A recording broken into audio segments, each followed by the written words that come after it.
into esizoyenza apha zigildas zeKapa leThemba sizokuthetha lento igqityothethwa ngulomculo apha esithe yona nto inexabiso kobu bomi sibudlayo ayizizo ezizambatho Hayi udati lo mculi komncedani na umuntu ukuzuza lonke ilizwe ube wena umphefumlo udinga emangweni sizothwa apha kwelikhaya okokuba lo mzalwane uye watsho wathi mandiphile njengelunga ndize ndife ukufa kwalo ngoba le verse ithi ngenxa yoko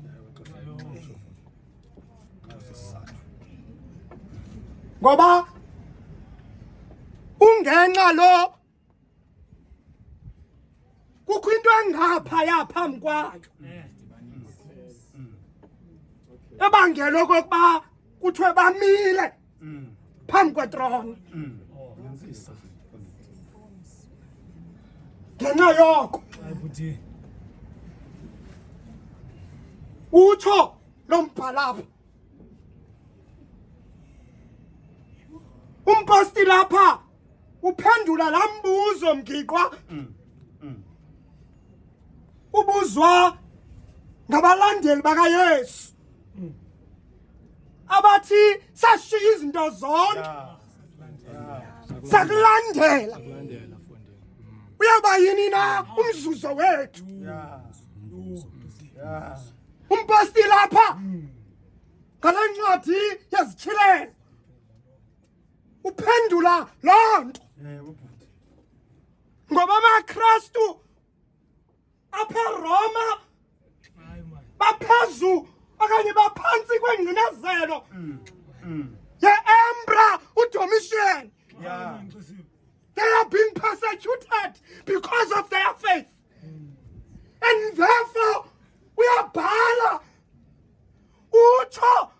uThixo kuye uthi bhala uthi bhala. So sinikwa i-assurance ayakuthi esiyenzayo apha ezantsi emhlabeni ayikho ayilolize sakuthatha umnqamlezo siwuthwale ngengqobhoko kukhona umvuzo ongaphaya ngenxa yoko bamile phambi kwayo itrone yaloo nto lamculi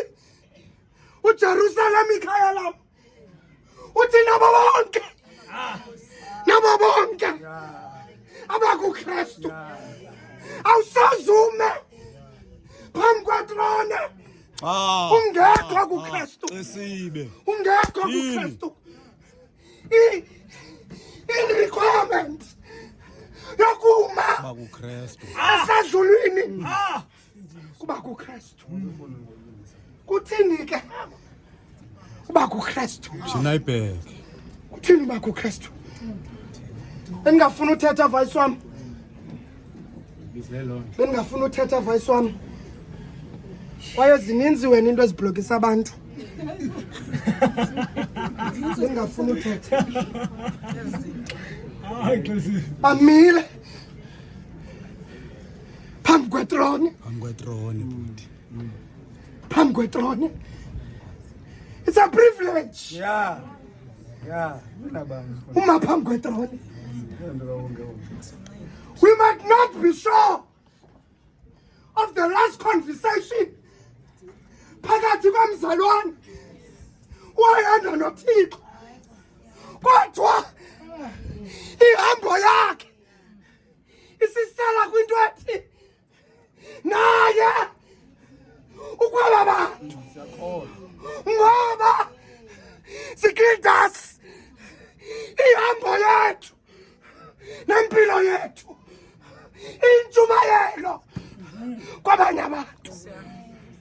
kwabanye abantu